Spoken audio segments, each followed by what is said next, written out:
Hi, Tim Bigham for Delta Derivatives, Option Hedges and Edges, powered by the best option scanning tools on the market today, rbtrader.com. And looking at a market that is certainly powered higher today. See, one of the biggest rallies over the past couple months here, we're right smack back in the middle of that trading range on the S&P's 2100 the upside, 2040 the downside. Last week we challenged that 2040 level, briefly broke it, but rallied to close above it on Friday.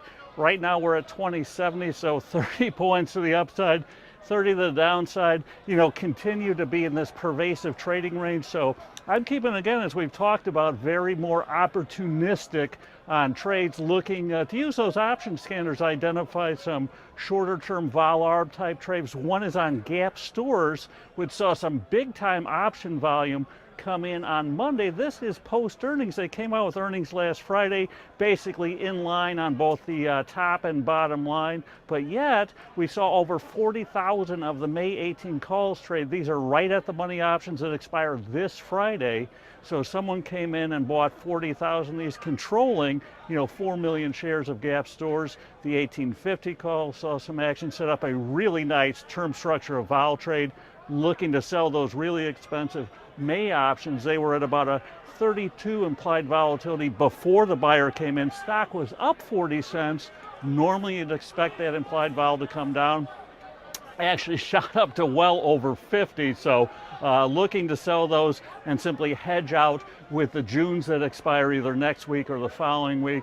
The 18s or the 1850s, setting up for a slightly bullish trade to follow along with that big order flow, but more a vol capture trade, looking to sell a 53 implied volatility, hedge with somewhere in the low 40s. So that's the sort of trades we're looking at. Haynes brand, another one, saw big volume last week in the June at the money calls, went out, bought the July at the money calls. So positioning along with this unusual option activity, especially with the VIX now, poking back towards that, 14 handle again.